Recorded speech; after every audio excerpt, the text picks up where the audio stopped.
Salut à tous, c'est Axel de testmobile.fr. On est chez Sony et j'ai sous les yeux le Xperia Z qui est exactement au milieu. Je vais le mettre sur la gauche comme ça on ne se trompe pas. Il y a peu de raisons qu'on se trompe, mais voilà, il est sur la gauche. On a à droite le Note 2, donc j'ai pris le tout dernier de chez Samsung, on va dire ça comme ça. Même si le S3 aurait offert des performances similaires, j'ai pris le Note 2 et au milieu j'ai un Xperia T. Et au-dessus, j'ai un iPhone 5 s'il veut bien fonctionner. On l'amènera dans le comparo, mais je vais commencer sans.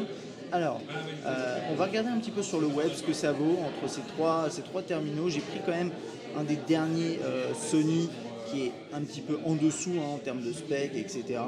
Pour vous le montrer, on va peut-être commencer juste par jeter un œil aux écrans. Alors là, j'ai tous les écrans qui sont en luminosité max, comme vous voyez. Donc au niveau des couleurs, on a peut-être quelque chose d'un chouïa plus vif ici, mais après ça c'est peut-être une question d'appréciation. Ce qui va être intéressant de voir, c'est les angles de vue.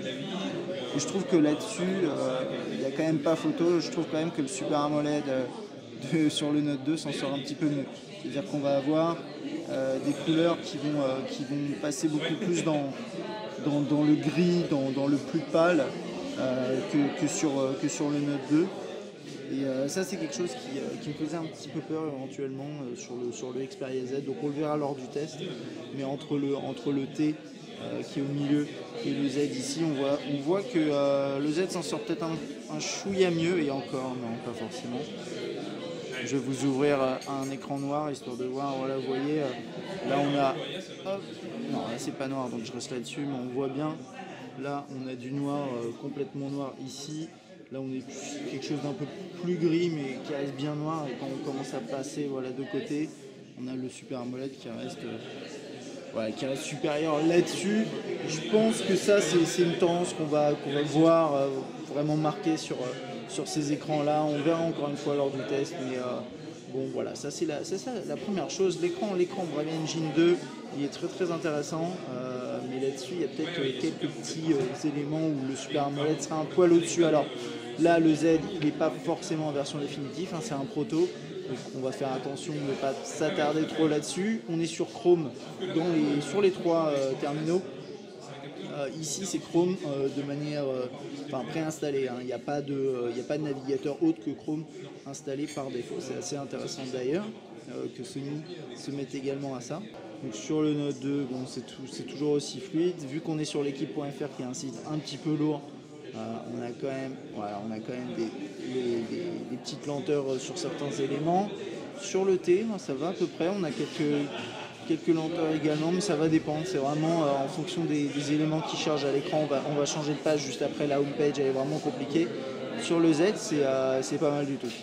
Sur le Z, c'est pas mal du tout. On est sur du quad-core ici et du quad-core là.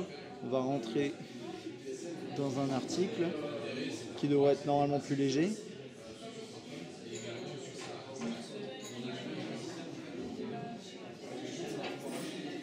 Ok, c'est pas tout à fait fini.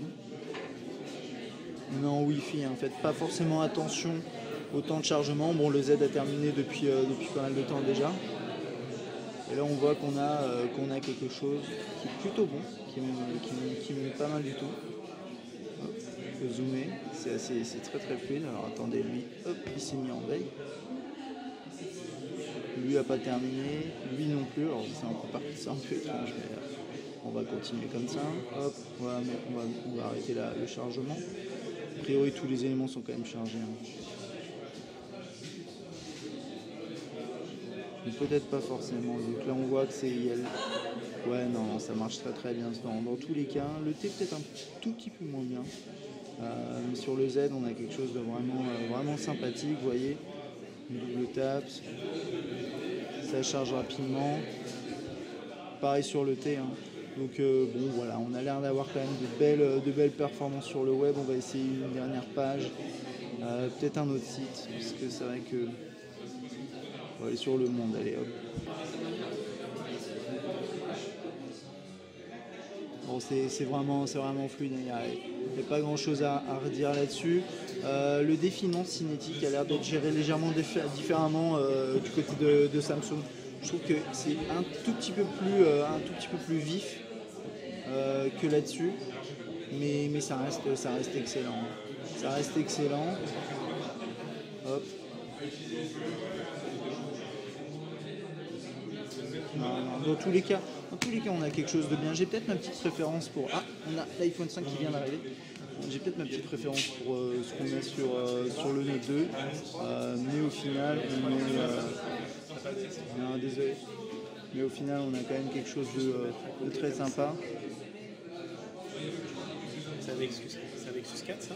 Non, c'est un Xperia T.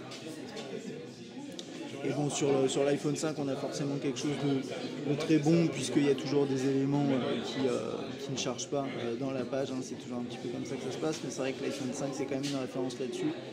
L'interprétation n'est pas la même, hein, bien sûr. On a une façon d'afficher les pages web qui n'est pas la même, mais l'iPhone 5 reste extrêmement fluide. Hop. Voilà. Surtout se connecter sur le même Wi-Fi. Hein. Donc lui a terminé, bon je l'ai lancé en premier. Bon, toujours hein, le Xperia Z, même la page n'a pas fini de charger et on est toujours sur quelque chose de très très fluide. Copier-coller éventuellement, voilà. Tout ça, il n'y a pas de souci. Donc bon, si autant pour les écrans, alors d'ailleurs, vu qu'on y est, bon après c'est vrai que là ici la luminosité n'est pas à fond sur l'iPhone.